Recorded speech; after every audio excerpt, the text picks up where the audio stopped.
Alright, Jake. Why don't cannibals eat comedians? I don't know. Because they taste funny. Ah. Yeah. Hello. I could have got that one. I could have got You that could have. You could have. It was within your range. one. Yeah. Have you actually gotten one yet? I'm trying to think if you actually have. I don't think you have. I think you've gotten very close, but you haven't quite got it yet. Sometime. I wouldn't know. I forget them quite quickly. Surely sometime you'll get one. Yeah. Anyway. I just can't be bothered giving it thought, you know, when you tell me. Like, I just immediately just want the answer straight away instead of have a... That's just lazy. I'm just got a lazy brain. Oh dear. Anyway, hello and welcome to our next Torchwood reaction and review. We are continuing Series 1 with Episode 6, which is called Countryside. Countryside. And it's with the C. Yes, with 2 C's and no S.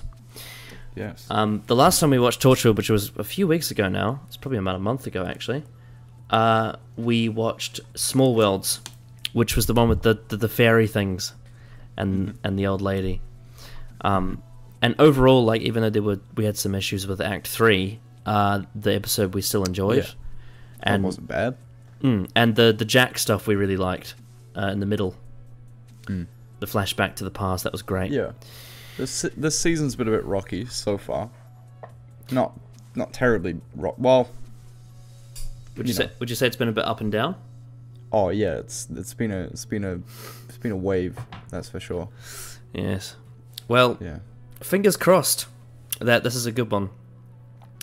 Yeah. Oh, sorry. Yeah. So is there anything you want to say before we get into Countryside? Look, if it says Chris Chibnall wrote this, I'm gonna give him one more shot, one more, until I will be disappointed when I see his name at the front of an episode. So you're saying that third time's a charm for Chibnall? You give Third him... time's a charm. If this is a Chibnall story, this might be the one. Okay. And then is it 3 strikes and he's out? If this is yeah. If this is terrible, then I will when I see his, I will prepare for the worst when I see his name. Right now, understandable. I'm not preparing for the worst. Given how terrible Cyberwoman was, that makes sense. Right now, I'm not going to prepare for the worst. I'm gonna give him the benefit of the doubt this time. If he did write this, which I'm assuming he probably did, because it seemed like he's, someone else has written one, then he writes one, then someone else writes one. I guess you'll have to wait and find out. I might be reading into it too much. But yeah, Chris Chibnall has one more chance to impress you. One more, or he's done. He's cut. To redeem himself. He's cut. You just gotta think to yourself, we don't want to get Cyberwoman Chibnall, we want to get Broadchurch Chibnall, Yeah. because they're 2 very different writers. Oh yeah, I haven't watched Broadchurch, by the way. I thought I had. I don't think I. Well, maybe I did. I can't even remember if I said I had, but I haven't watched it. I've only watched the first episode, to be fair. Yeah, I haven't watched any of it. Yeah. Anyway, so shall we get into Countryside? Let's do it. I'm looking forward to this, actually. I've been stressed this week, so I'm going to enjoy just watching some TV. Just chilling out. Yeah, this is exactly what I envisioned after you told me the name. Like, this exact scene. Really? Yeah, pretty much. Why is it so dark? It's not that dark on the other shots. Oh, was it a baseball bat? Didn't know Cardiff was that dangerous. I always carry my bat on me. Oh, there's a booby trap. Oh no. Uh-oh. Not a flat tire. We know all about flat tires, don't we? Yeah. And how to change them.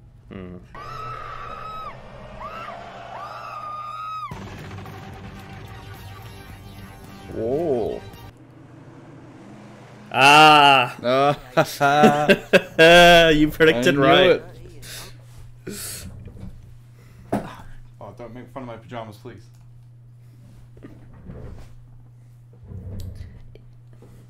Come on, Chris Chibnall. This is your chance.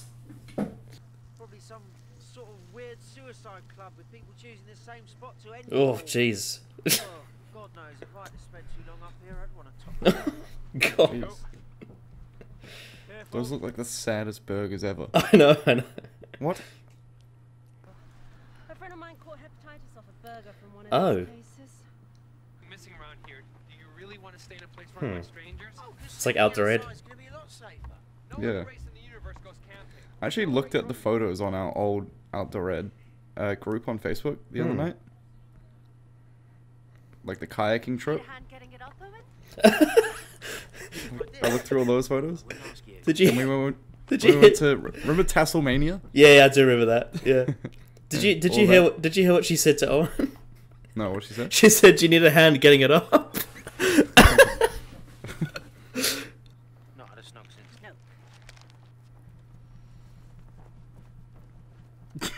Lucky me, eh? What? It was complicated. Hmm.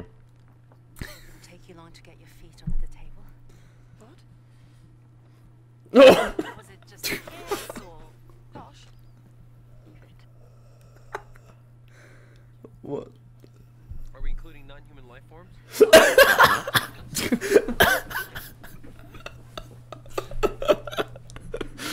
Oh, Jack. It's my turn, is it? Oh no. Lisa. Oh no. It was Lisa. I miss her. Dead or sorry you mentioned it. And I just didn't think. No one mentioned it, idiot. Hmm. We should get some firewood. Yeah, I don't think they like this game anymore. Oh, poor bugger. Was the point of this scene just so that we knew that Owen and Gwen kissed, or to? I can't say anything. So last time, you came so hard and so long we got where you are. Gee, he's a bit rough, isn't he? Yeah, she's into it though. We'd be amazing. Fuck is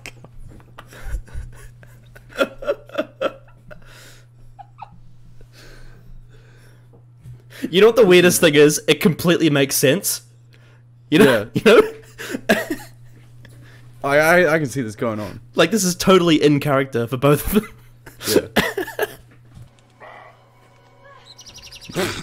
Yeah. Oh, jeez. Oh! Oh, My god! Good lord. oh, that's raw. Yeah. Show us again. I want to see it. Oh my Yeah. god. That reminds me of that. Oh my gee, that's grotesque. Stop cutting away from it. I want to see it.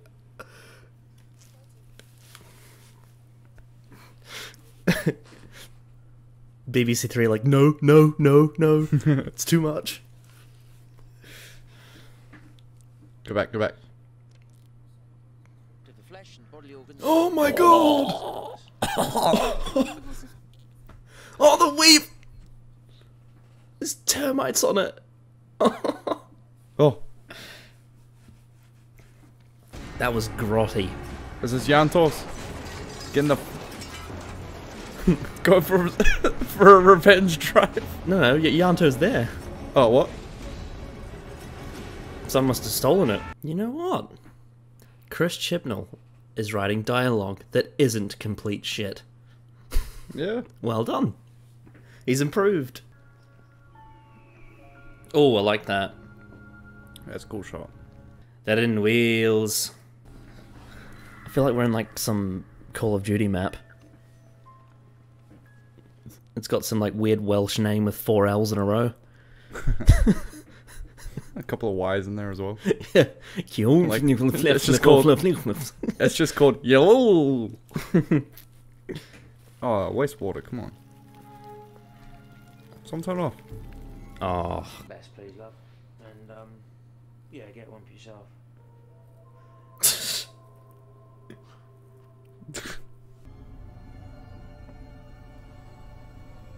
Ugh. Something unsettling about flies. Yeah, and like food in a room temperature room. Oh. Oh. Oh, that's so gross. I love it. I would too. I bet that place smells really bad. Like just flesh fermenting.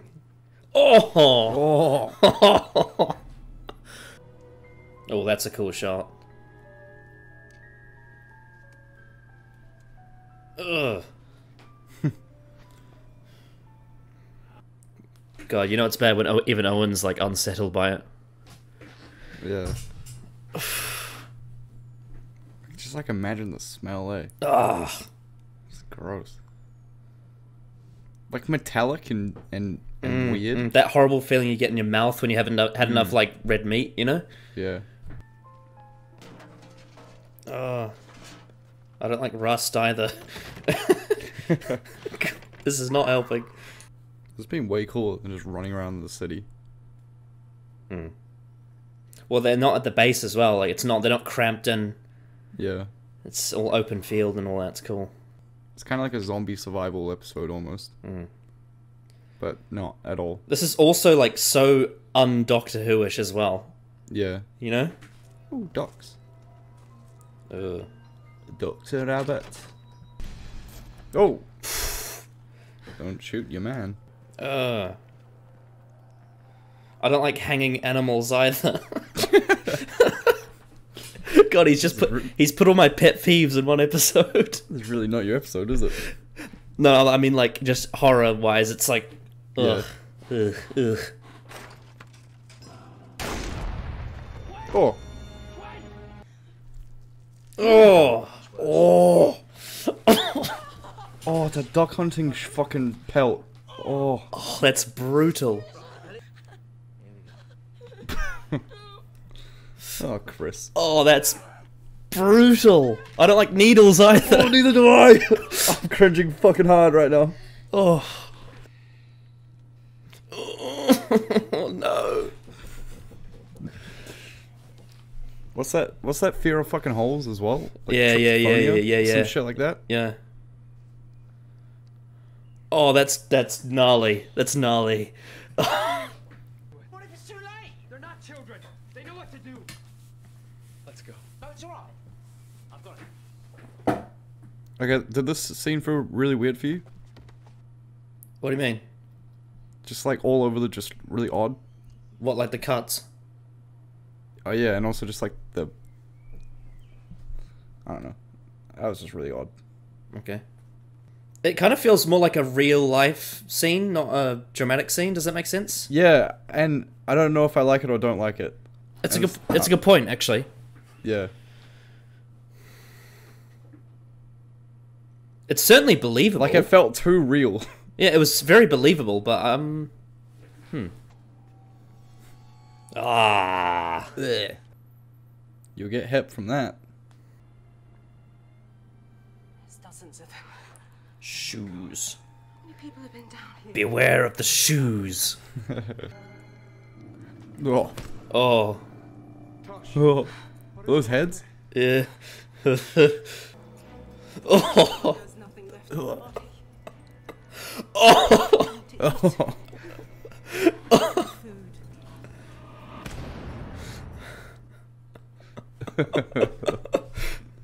Why are we still talking about this? Tosh and Yanto can look after That guy's just gone to sleep. Kid is our first priority. Now they've already been through. He's like, ah, sorry I shot your friend. Gonna have a nap now. Oh, I don't like broken glass either. Be careful. Captain Jack Harkness.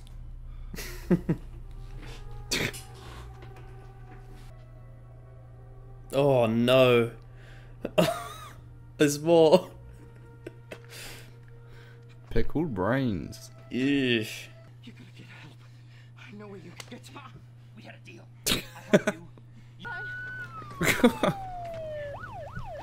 That's all we bloody need. Because of talking, I'll get rid of him. The actual police. Torchwood, have you heard of Torchwood? What's that then, a band, is it? That stench. Oh my god. Oh no. How else are we gonna look? Hey. Oh. Afraid we're all just meat. Is this just a classic cannibal story? What are you gonna do? Put us on meat hooks? Good one. What a great casting choice. Yeah. Bloody Ellisathorn. Little bastard full of meat. Oh. Oh. Meaty hits. That's all you are, Lord Snow. Just meat.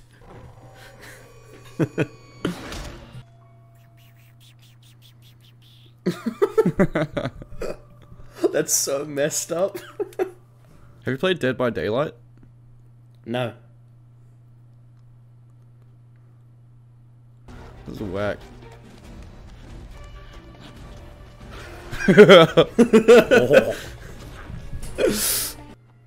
That'd be a laugh, wouldn't it? My own uncle. The plot thickens. Bastard!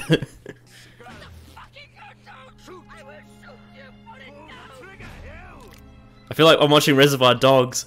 Yeah. Put the gun from down my dad!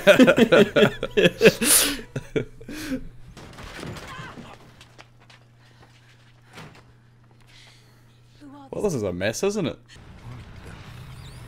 Here comes.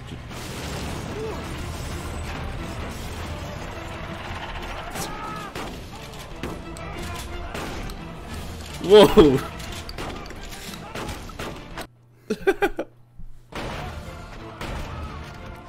It's like Batman, only shooting the knees. Would a Batman do that? Maybe. Oh, really? Oh!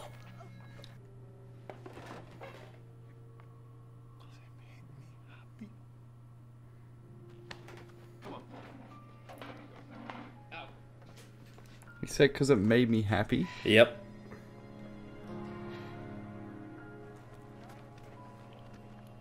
This is fucked. Uh-huh. I'm so jaded by this episode. Fuck. Oh, All these things they're changing. that's Owen's place, isn't it? Very observant of you. Changing how Oh no. Don't screw the crew. You can. It'll fuck you up. Oh dear. Kind of a bittersweet ending, isn't it? Alright, your thoughts on Countryside? See, I don't know. Like, I did really like it. I did really like it. Would you say it's better than Chibnall's other episodes? Oh yeah, 100%. Well, and probably one of the best episodes of this season so far. Mm-hmm. I just can't put my finger on. There's just some things that were weird about it. I think it was more the pacing of some of the scenes and like the. Like it had this like it felt real, in the sense where you can see it happening, but it also just didn't feel right at the same time. But I can't tell you why I didn't. Because I didn't not like it. Like I didn't. It didn't. There was nothing like glaringly obvious that was. I think just the whole fucking thing was so unsettling. Like the I know. whole, It was the so whole premise of the episode was just. Blah. It's like But it's a really very unique as well. Yeah, it's a really uncomfortable viewing, but in the best way. You know? Yeah, super like really unique. it's like the definition of fucking gorecore. That's for Oh hell yeah. that's for sure. That is what you call this episode. Yeah. And there was no Torchwood base either. No, it was like I really like the setting and the like openness and I love those like daytime horrors. They're really or daytime thrillers. Wasn't really a horror, more called a thriller. That I really like that kind of stuff. Yeah, I did actually really enjoy it. I'm not gonna say the dialogue wasn't bad, wasn't good. It was a bit weird sometimes, but Do you want me to give my sort of analysis of the dialogue? yeah. So the way I see it is, I think the dialogue, because Chris Chibnall's dialogue, as we've stated, is very direct. Doesn't have a lot of subversion. Doesn't have a lot of layers to it. It's very surface level, very direct. But I think that works a lot better in an episode like this because it's all action. The whole episode is just action. It's what's happening, Yeah. not what the subtext is. And also it's gorecore, so the fact that it's so ham-fisted actually works. Like the pinnacle of it is the climax with the Owen Teal's character. I can't remember his name, but he's one of the Shermans who's one of the cannibals, and Gwen's asking him like, I need to know, I need to understand why you're doing this, and he says, because it makes me happy. Yeah, you know, that was cool. I think this is why maybe Broadchurch was so good for him, because this kind of like mystery human drama but also was really good. But again, it's very action heavy, very direct. Yeah, it's very straight to the point. Yeah, there were still some things like in the basement with Tosh and Yanto, like some of that was weird. Yeah, there was a little bit of, it was a little bit like you said, rushed? like the pacing doesn't really have any. It doesn't really have any time to breathe. It's all just go. Yeah, like no, but like at the wrong times. Like, I feel like some things could be slowed down. You know, like where they're down there, they just get woken up in this basement. You know, you can like really slow it down there, and instead it's like jumpy, and they're like, oh, I've got to find the point in the door where I can kick it in to destroy it. Yeah. But the two overall enjoyable. Yeah, the main thing for me is the two big positives for me is, firstly, the gore. The all of the action and all the gore was great. It was nasty. Like, it was so nasty to watch. It was actually unsettling. Yeah. It all started with that like corpse with the termites on it. That was, oh my god. Yeah. And then you got like the heads in the fridge, and you've got all the organs hanging, and you got like the dead birds and all that. Oh man, it was great. And the other thing, and my most favorite thing about this whole episode, is that they went out thinking that they were looking for aliens. That they were like, oh, has the rift spread? Is it spreading further? We need to check if it's, if the rift is spreading further than we thought, because that could be really dangerous. But it just turns out. It just turns out that there's this family, every 10 years, they harvest people and kill them and eat them. And they're not aliens. It's nothing. It's not the rift at all. It's literally just humans. Humans, fucked up humans. And I love that.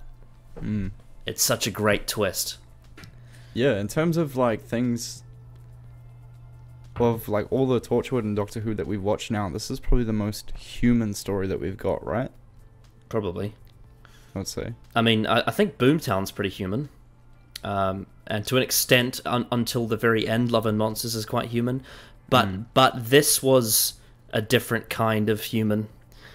Because those stories were like very comedic. This was like human in a way where it's like the most like the worst thing you could do as a human. Well, I mean, there was literally no sci-fi in the whole episode. Yeah. There was none. There was absolutely no sci-fi. It was all realistic. Yeah, when Gwen got shot from the shotgun, I was like, what the hell? How is she still alive from a fucking shotgun shot? But then it was like, you put two and two together that there was ducks that were being hunted before, obviously, because they're hanging up. Yeah. And then that dude's just shot a duck shot at her. That was like, oh my god, you would actually survive that. That's insane. That's like, the attention to detail, actually, which is Yeah. interesting because Chris Chibnall's not usually like that, but Yeah. here we are. That's why I'm so, like, I think maybe that's why I'm so jaded by this, because I thought it was going to be bad, but it was good. It was pretty damn good. It was pretty good, yeah. Yeah. Yeah. I do, like, I liked how also, it was cool how just all the characters were so, you know, confused by what the fuck was going on as well. Because Yeah, because we were everyone too. was like, We were as well. everyone was, yeah, and they were all like, what kind of fucking alien is this? Like, I know. what the hell's going on? I know. They're like, And- this doesn't and I make any was as sense, well. you know? They're like, Yeah. this doesn't make any sense, and then it's revealed that they're not aliens, and you're like, Yeah. that is the most messed up I think I've seen in a long time. Yeah. That was, yeah, And Tell this, you what, you know, really enjoyed it. I know, and this wasn't a premium subscription film that's on some channel you have to pay for. No, this was on BBC Three. Just some good fucking psychological and physical horror Yeah, kind of shit. lots of gore, lots of psychological horror, and a few jump scares. It was Yeah. pretty good, I'd say. So those corpses were just bait, pretty much. They were just old corpses that they'd harvested and then put there to, like, bait them. Well, I mean, it could be bait, but then it could also just be them, like, not like it could have been just them not cleaning up their rubbish. It's biodegradable. Yeah, true. Okay, so I'm having a few thoughts come to mind. So, the start of the episode, they sort of go to that because obviously there's the pre-title sequence where with the woman in the car, and that's sort of the build-up to like, well, what the hell's going on here? And then obviously that's the reason why Torch would go there because they hear about that woman going missing. Missing person. Yeah. Which is interesting because the last time we did a review was Gridlock, which is when we had like the woman's parents being eaten by destroyed by the Macra, and then you had that woman appear in the trap street. I thought that was quite cool. Right. And then like this again, like this episode, funnily enough, we watched. It's again like the pre-title sequence leads into what happens right after it. In the next scene. Yeah. Even though time passes, that's quite cool. But yeah, the start of it with all the tents and all that, and I think I was actually genuinely surprised that Chris Chibnall wrote some quite funny dialogue, considering how terrible his comedy's been before this. I mean, the whole fucking, you know, who'd you fucking snog last scene? That was so weird. But it made sense at the end of it, you know, because, like... Torchwood is a weird show because it's like, if a scene like that was in any other show, it would be terrible. But because it's these characters, you can kind of believe it. Yeah. You know? But, you know what's, like... You know what's so jarring is, like... You know, the first, like, couple of episodes, it was all like, oh, Gwen and Jack. And then... all of a sudden, we've just done a fucking hard U-turn after Cyberwoman. Yeah. And it, like, literally just fucking pinpoint U-turn, and it's been like, well, we're back to Owen. Well, not even back. We're just like fucking steamroll, like full steam ahead onto Owen. And I was just like, where the hell did this fucking happen? Yeah, and also there was a little bit of subtext about Tosh as well, because if you noticed, like, Yeah. she was part of that conversation. Yeah, and she was like, So is this just a recent development? Yeah, and then also it's like they're like, oh, who was the last person you did? And she said, oh, it was you on Yeah. Christmas Eve. And he's like, you haven't slogged anyone since Christmas. And she's like, yeah, yeah. yep. And there was that bit where she was like smiling at him and was like, wanted to help him with the tent. She says, you need help getting it up. Owen's like, no. But even if I did, yeah. I think you got a point actually. What you said before about like, there's something. This episode's weird because you get the feeling it's like if this was anything else, it wouldn't work, but for some reason it works, and it's so weird. But I don't even know if it works. That's the thing. But I feel like this will be one of those episodes that have had extremely mixed reviews. When we get to that, I guess. but because yeah, I still don't really even know how I feel about it. I think like story was great. Story is amazing. Mm-hmm. Um, and like entertainment value was great. Entertainment value really good. Mm-hmm. But just like the conversations were too real, which was weird. Like, and I don't know if it was real, like in terms of the sense that dialogue was really good, so it made it feel really real, or if it was just like, is this just really out of place? So it's like detaching me from Torchwood to make them feel like real people. Mm. And like I'm watching a real conversation. Like I don't. It's kind of fucked with my head. It's kind of, I don't get it. I'm kind of glad that it is because it's interesting. Yeah, I don't know if I like it or not. It's fucking weird. Oh man, what a weird show this is. Yeah. Whereas, because like, you know, like the last episode, the fucking fairy episode. At least I knew what it was that, you know, was off-putting about the episode. Yeah. It was the whole like. Everything was very clear. anticlimactic. Everything was very clear in terms Yeah. of the review, but this time it's like, whoa, what did we just watch?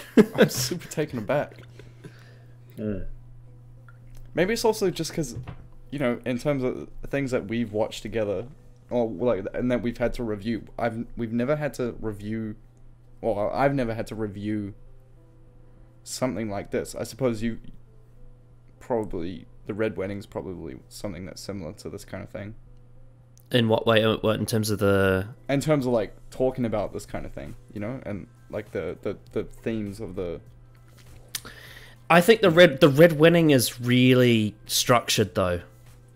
Like Yeah, true. like the Red Wedding is a very dramatic episode, whereas this feels like you are actually in a real hunt. Yeah. This is how I'm gonna put it. This feels like what it would feel like if this would actually happen to you. Mm-hmm. This kind of like if you were to be hunted by cannibals. Yeah, it's funny that I in the reaction that I compared it to Call of Duty, because it is kind of like that, where it's got that rushed pacing to it. Like it's like you Yeah. are constantly panicking for like 40 minutes. You know? Yeah. Yeah, it's a real unique episode, isn't it? Yeah. And then, oh my god, the end where they all get captured and you get like the Reservoir Dogs scene where they're all holding guns That to was each cool. other. That was so was cool. That was so cool. I love the twist of like Yeah. the policeman was like his nephew. That's Yeah.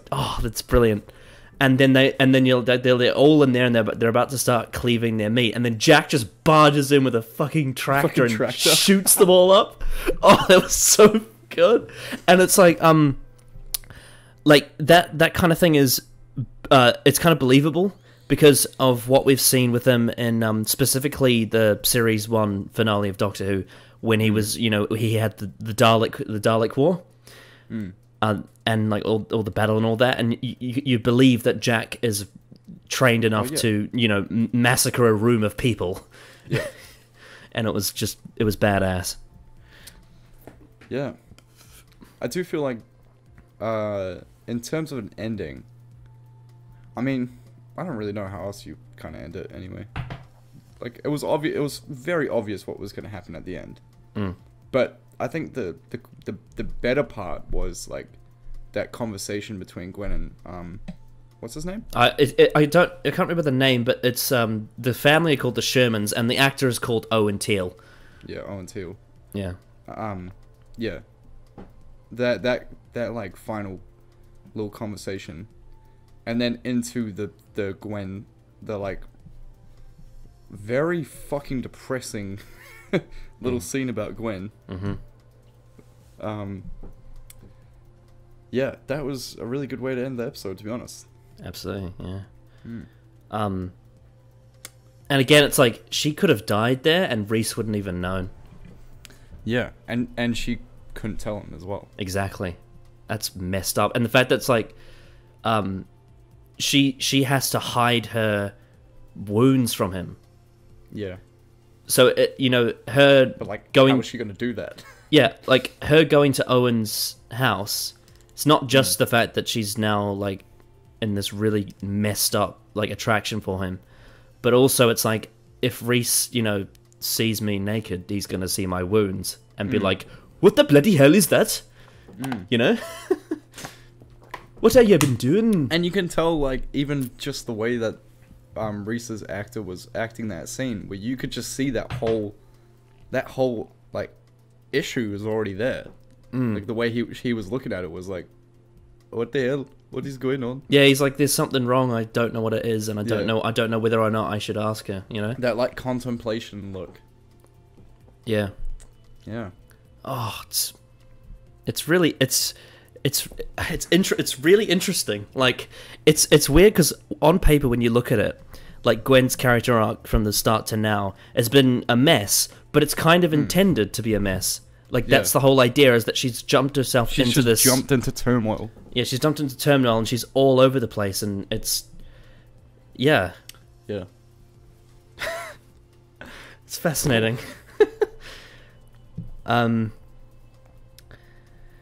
Maybe this was like a really fucking good episode, and it's just taken a second to, like, maybe it needed us to just unpack it to like realize Yeah. how good it actually was. Also, there is no better name for the title than Then Countryside. Countryside, That 100%. that is brilliant. perfect title.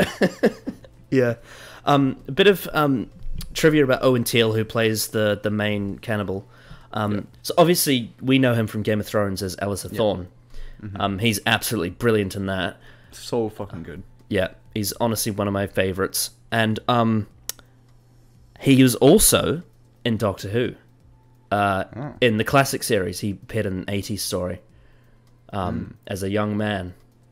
Yep. But so yeah, he's Interesting. so he's appeared in the Whoniverse before. But Right. like, and also the episode he appeared in was really violent as well. It was the one with the acid bath.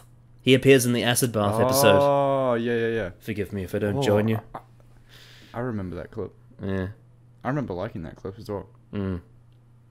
Yeah. Yeah, so he's Owen Teale is known for his being in violent things. Yeah. Yeah, because Game of Thrones is Even his Game of Thrones character, yeah. oh my word. And also it's crazy because there's that scene in season 1 where he goes up to Samwell and he talks about how, like, you know, how they had to eat each other. Yeah. You know, out beyond the wall because they ate their horses and then they had to eat each other. Yeah, he's a fucking cannibal in it as well. Maybe when he was auditioning for Alistair Thorne, he'd sent in this episode as on his CV. Probably, to be honest. Yeah. I wish we had fat piggies like you. He's so fucking good in Game of Thrones. Yeah. One of my favorite characters too. Oh yeah, he's great in this too. He was Yeah. brilliant. I loved when he was like in this just rabid animal. Yeah. Yeah, and he did like Yeah. and it was just so unset, like, oh god. Yeah. Oh, it's just Fuck. yeah. Should we get into some trivia and some of the reactions from people? So Yeah, 'cause I'm really interested about the reactions from. Okay. critics. Yeah, so we've pretty much gone through all the characters. I also want to praise Bern Gorman, who plays Owen, especially for the scene where yeah. he repairs Gwen's wound. That was excellent. And So he's becoming really, really fucking good. Well, I mean, wait, who does he play in Game of Thrones again? Carl Tanner, who's also in the Wall storyline. Yeah. Yeah. I drink it out the skull of your fucking Mormont. I think. I don't know. Never mind. Okay. Yeah, because he was great in Ghost Machine as well. Okay, what I was gonna say is I think like he's as an actor he's really found the like tone for his character, especially after Ghost in the Machine. Or maybe it's just because that's the progression of the character in the story so far, and it was like he was meant to be a bit weird at the start, and now it's Well, yeah, because they're adding layers to him. He's not just a pervert. Like he has that PTSD from Ghost Machine. Then also it's revealed in this that he's actually a doctor. You know, he can do repairs and surgery and all that, and it's interesting. Yeah. Dr. Owen Harper. But yeah, I love that actor, Burn Gorman. He's so every scene he's in, you can't keep your eyes off him. He's so captivating. Yeah. And I love the fact that, again, talking about like scenes that wouldn't work in any other show, there's that scene where him and Gwen are in the woods and like they're like pushed up against the tree. Yeah. And I remember thinking like, if this was any other show, this would be absolutely terrible. But because it's Torchwood and it's these two characters, it actually makes sense. I was like, wow, you know? Yeah. Yeah. Anyway, so to answer your question, this episode has a mixed reaction, but it does get praise for breaking the norm. And people tend to say that the dark themes and the plot twist at the end are what makes Countryside stand out. Yeah. I know that it's mixed overall, but it is generally considered one of the better episodes of this season, from memory. Okay. It's certainly not in the same camp as Day One and Cyberwoman in terms of like people talking about episodes they dislike. Like even people that don't like this episode tend to say it's better than those two. Right. So it is a relatively popular episode. But also one other bit of trivia that's interesting. Eve Miles, who plays Gwen, this was her favorite episode to film because she loves horror and she loves thriller. Yep. I can see that. I can see this as being a fun episode to be a part of. And I think I read an interview somewhere. She said she knew it would be great when she read the script for the last scene. The scene where he says because it makes me happy. Yeah. Oh. Yeah. But yeah, this episode is written by Chris Chibnall, of all people. Chris Chibnall. Chris Chibnall. Would you say he's the third time as a charm? Yeah, but I also feel But this is not. But the thing is this is like unlike any other Torchwood episode. Like it's not like a sci-fi. He hasn't really proven that he can write regular TV yet. Yeah, this wasn't a sci-fi Torchwood episode. This was like a left field fucking human horror fucking story. But it was really good. God. I'm so confused by this. I know. Like, this could have been in fucking Game of Thrones. Like a side story in Game of Thrones. Yeah. Add a bit of snow, it could have been like a wall storyline, you know? Yeah. And like, instead of guns, they had swords. And they had horses instead of tractors.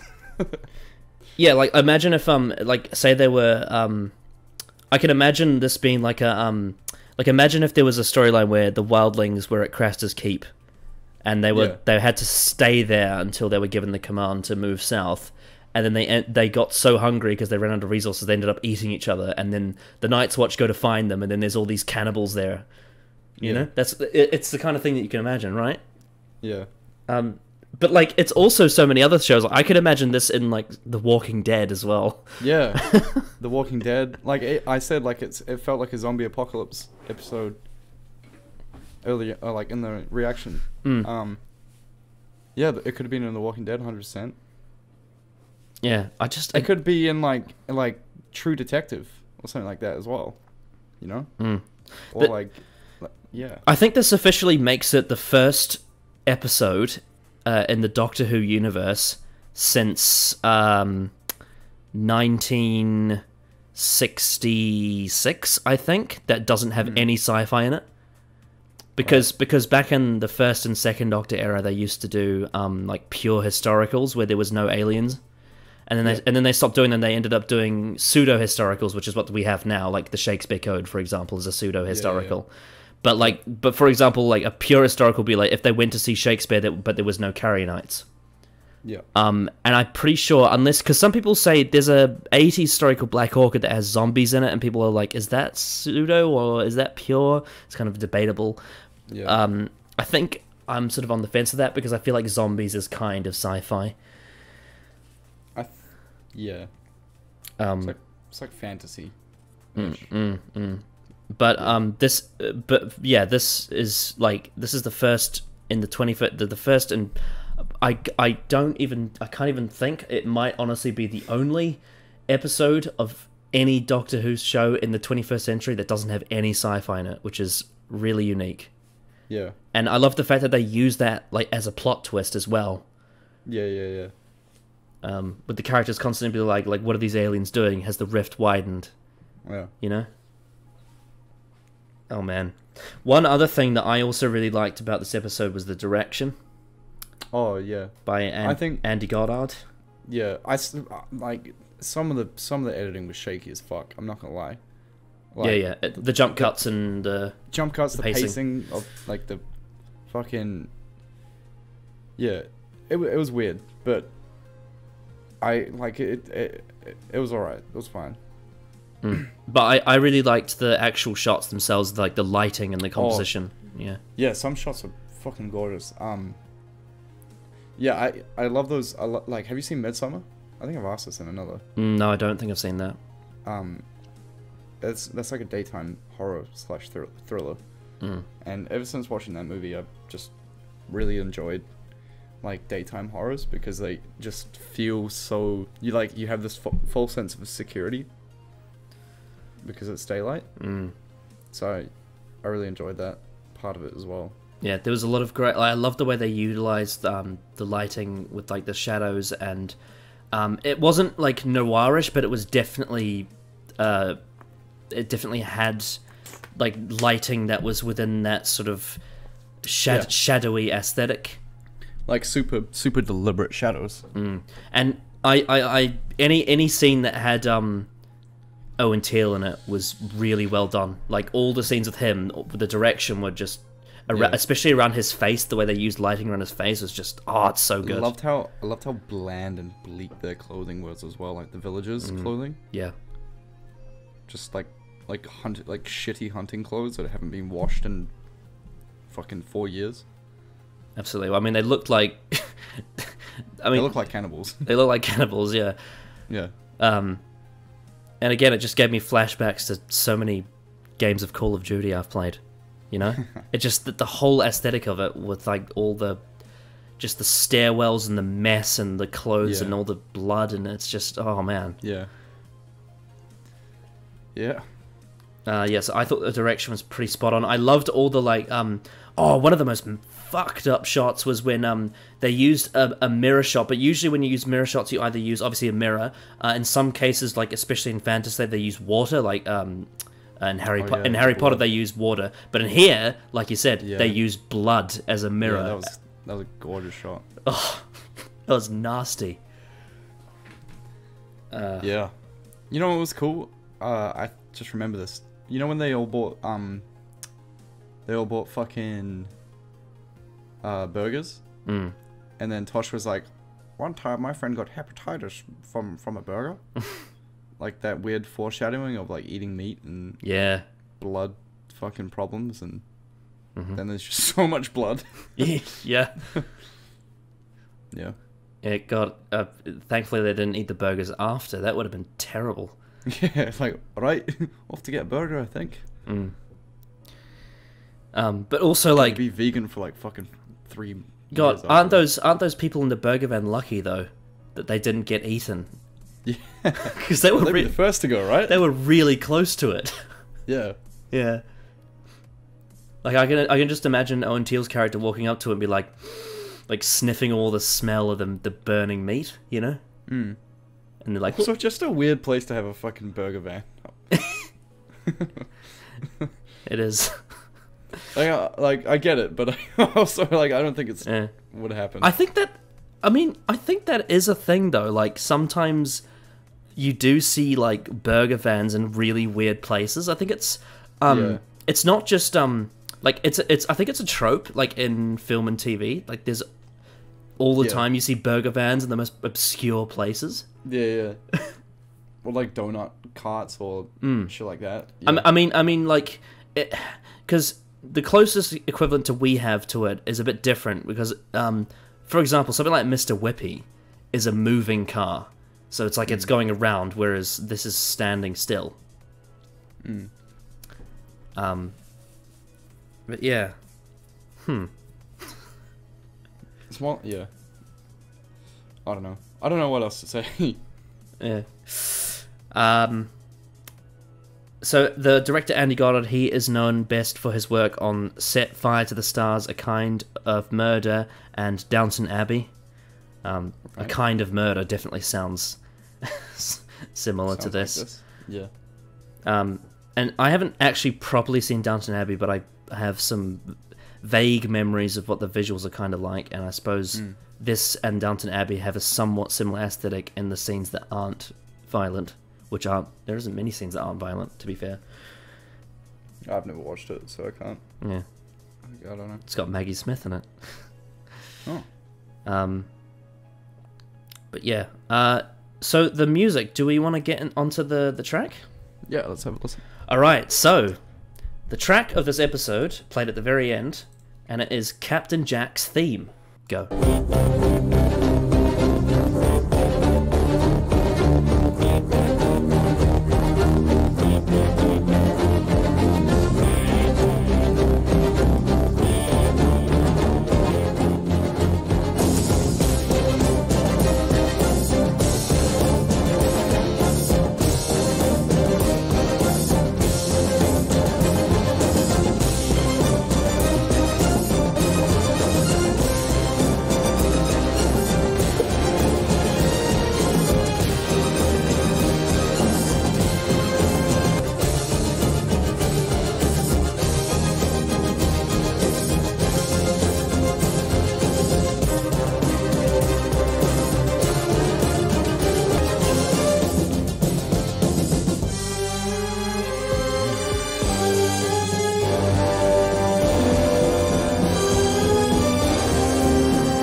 What a banger.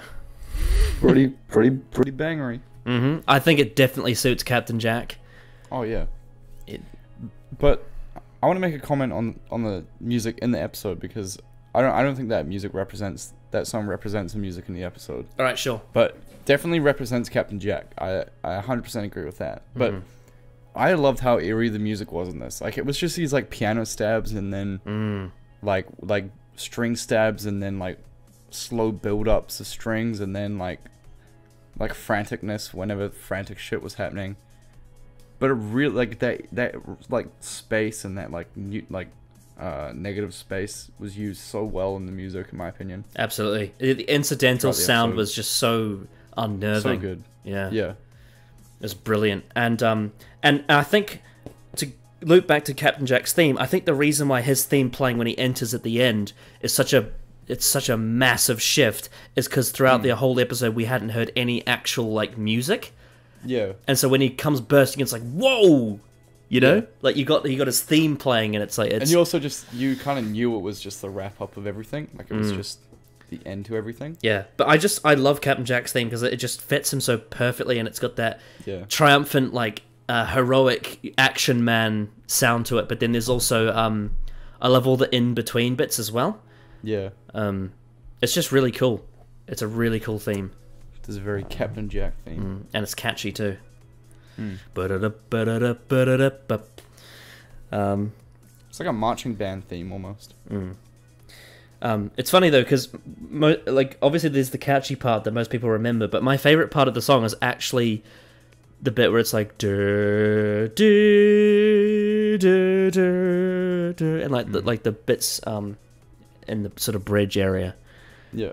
Yeah, it's great. But like you said before, like the horror sound that they used, the incidental music for this episode was fantastic.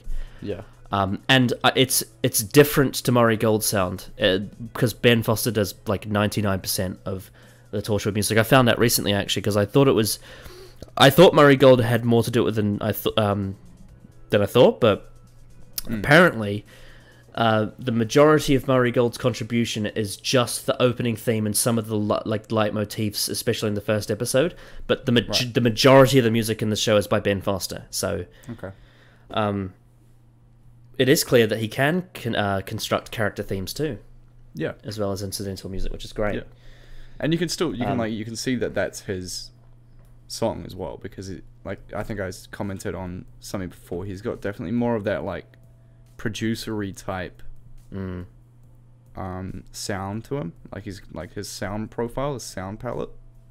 Yeah. Yeah.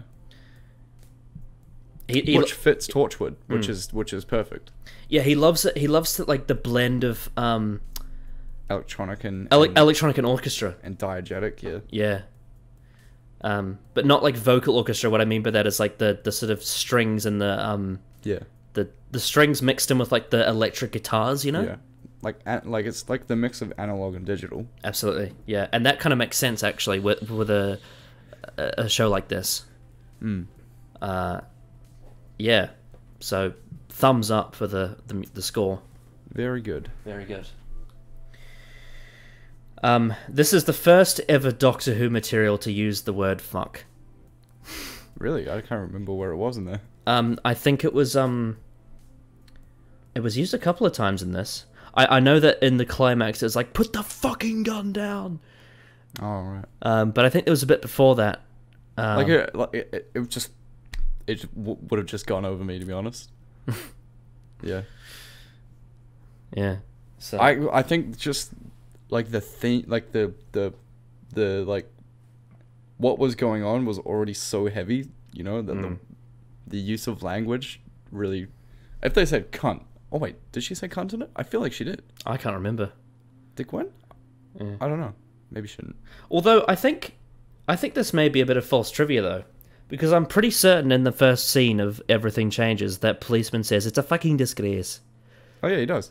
Yeah, so that's false. Oh. Oh well. Debunked. It's the first time they say the word without ing on the end. There you go.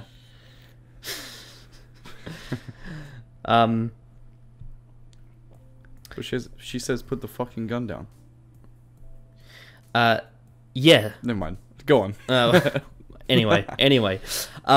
This episode contains no obvious CGI elements, though there was one shot where their production team had to black out the Cardiff cityscape in the background. Oh yeah. But for the most part, it was very real. It was all practical effects, which I think was great because you could really feel it, you know? I was gonna say, I reckon it was that shot that we really liked because the sky looks so fucking cool, and I reckon there would have been some. Oh yeah, the sky was brilliant in this. It was such a brilliant like. I reckon they would have masked out Cardiff and then just like made the sky themselves. Yeah, I loved the way the sky was like it was cloudy, but it wasn't raining. Yeah, it was like super bleak. Yep. This is also the first episode of Torchwood and the first episode of anything in the Doctor Who universe to be rated 18. Oh. Right. Yeah. So as I said before, this is Eve Mal's favourite of the show. She's a huge horror fan and likes anything with blood and guts and cannibals. She also gets it said that it was nice to get away from the hub and go away for a couple of days and have a bit of fun. So apparently this was a fun one to film because they were on location. Yeah. It was also nice to get out of a city as well. I think it's been a while since we've watched something out of a city, apart from the moon. The Jadoo platoon upon the moon. Yeah. Also, there's belief that the house they were in was haunted as well. Right. Apparently. Yeah. So the viewership was 1.2 million. Oh, that's half of what it was last time, wasn't it? Was Was it 2.4 last? I'm not sure about that. I'll have a look at Small Worlds to confirm. No, it was 1.3 last time, so they've only lost 100,000. Okay. I think you're misremembering. Yeah, so it's still on 1.2, which for BBC 3 at like 10 PM is great. It's pretty good. Yeah. So yeah. Would you say that other TV shows should look to this as an example to how to break the format? No. No? Only this one? Yeah, I like everything's like this is too much of an individualistic show where like the themes on the show you can't replicate on any other show. So breaking the format of Torchwood and Doctor Who as well is too unique to like model your own show off. Yeah, I would say. If there's one thing I will say about Torchwood, considering you've seen enough episodes so far, it's safe for me to say this. It's one of those shows where, like, regardless of the quality, I always want to watch it. Yeah, You know- I've really enjoyed it so far. Yeah, like it's like obviously, you know, Cyberwoman was terrible, but it's so colossally terrible that it's interesting, you know? Yeah. Like this show is it doesn't hold back, it doesn't pull its punches. I think you know? I think the more mature like the more mature themes as well is kind of nice to review. What's a really good alternative actually. Yeah, it's nice to like have this like sense of like, cuz Game of Thrones would have been a really fun thing for me to do as well if I had watched it already. Because it's got like that, you know, just grittiness that you can kind of dig your teeth into. Yeah. A lot more than sometimes what Doctor Who has.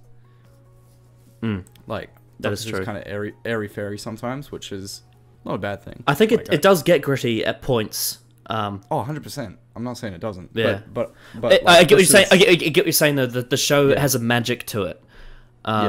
Although the show, as you've seen, it has a magic to it. There's one specific season of Classic Who called Season 7 that is all on Earth because the Doctor's TARDIS is like fucked. And it's the third Doctor's first season, and every story's on Earth, and it's actually, interestingly, it's a little bit like Torchwood actually, without any of the sex.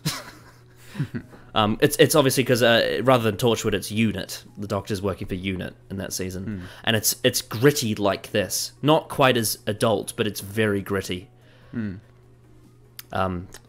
Yeah, but like you said, like comparing to the main show as you're watching it at the moment, like I agree that the main show has a lot of magic to it, and that's great. But this is different. It's an alternative. It doesn't have that same magic, but it has this grittiness that makes it feel real. Yeah. I think if I were just watching this as a viewer, like it probably wouldn't be as exciting, but because we get to talk about this in the same kind of way that we talk about Doctor Who, I think that's what makes it a lot more exciting and a lot more fresh, because it's just different kinds of things than to what I'm used to talking about on something like what we've got used to, you know, like you kind of get into a rhythm with Doctor Who where you know kind of the themes to expect, or like the level of absurdity to expect. Well, and then you get something like this, which we just watched, where like the absurdity just goes out the fucking park. Yeah, the hues become more saturated, you know? Yeah. Yeah, I think because Doctor Who is a show that's known as like there's no other show like it, and it goes in so many directions, and it's a different thing every week, and like Doctor Who is famously known for its tonal whiplash and story to story. But what I like about it is that with Davies creating this show, Torchwood, is he carries that same attitude of I need to make a show that's not like anything else on TV. And I think it's absolutely true. Like, it's not magic enough to be like any other sci-fi show, but it's not grounded enough to be like a CSI Cardiff. Like, it's so unique, Torchwood, you know. Yeah.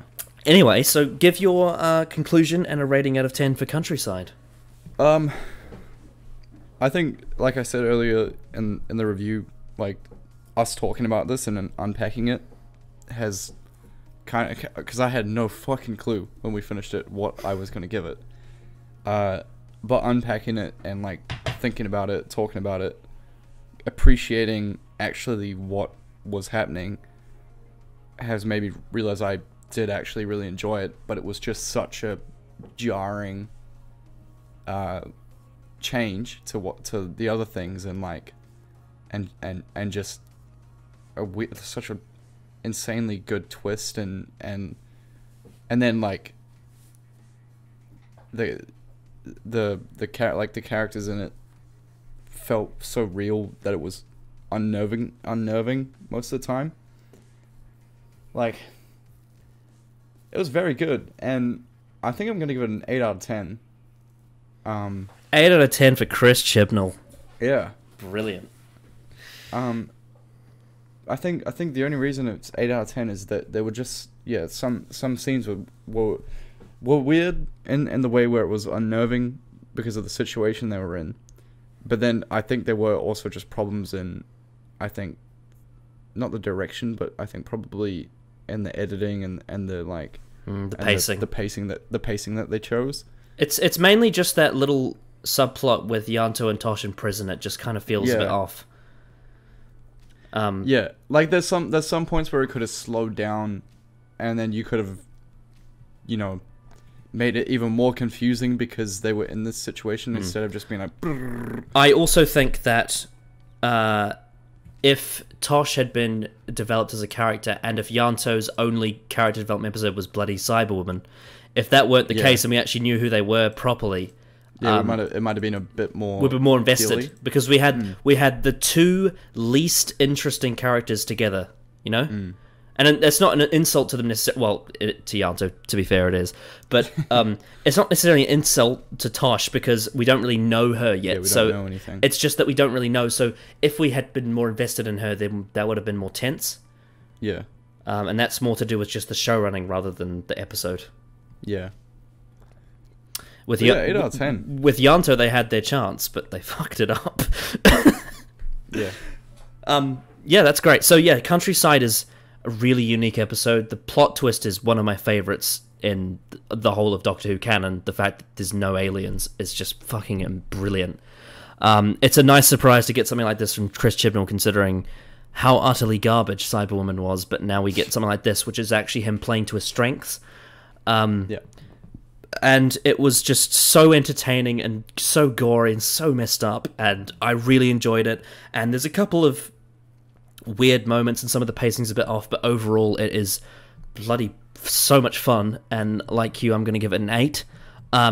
I'm not going to give it an 8.5 because I gave an 8.5 to Everything Changes, and I still think that episode is better written than this. I think that Russell T Davies' writing, in terms of like all the hard work with all the dialogue and all the characters and all the beautiful like world building, it's more of an achievement to me, because I feel like with this it's very like it's entertaining horror schlock, whereas that's more like hard-earned character writing, which I respect more. But having said that, this was a lot of fun, so I'm going to give it an 8. Really solid. Yeah. So yeah, good stuff. We have finally in Torchwood we had 2 episodes in a row that we didn't dislike. I feel so weird that I like prefaced this episode with, if it's a Chris Chibnall, I'm going to give it a last chance. It was almost like it's fate, you know? It's like It was bloody fate. They knew back in 2006 that you were going to react to this. So from now on, if I see Chris Chibnall, I'm giving him the benefit of the doubt, I suppose. Yeah, he hit the ball on the third strike. Yeah. So you got to credit him for that. Yeah.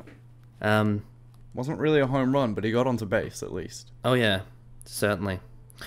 Right. So with that said, that means that next time we've got episode 7 of Torchwood, which is called Greeks Bearing Gifts.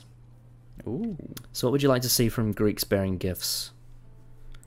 Look, I'm into Greek mythology, so anything with Greek mythology would be kind of interesting to see how they weave that into the Torchwood universe, or into the Doctor Who universe, I suppose it is. Yeah, that would be interesting.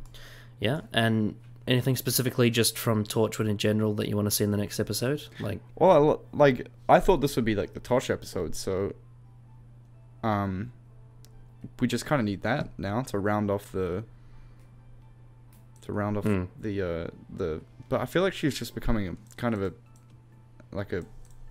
side character. We're not really going to So you reckon that what we need is a Tosh episode because she's the only one that hasn't gotten focus yet? Yeah, like she's... I mean, there was a hint of it here. There was a hint of it in this one, but it wasn't fully explored. It was more about Owen and Gwen, and she was on the outside. Yeah. Yeah. I feel like it's kind of building up to Tosh's episode now.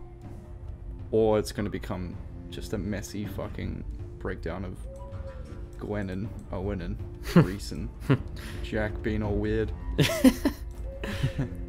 Poor Reese. Yeah. So, we will see you next time for Greeks Bearing Gifts.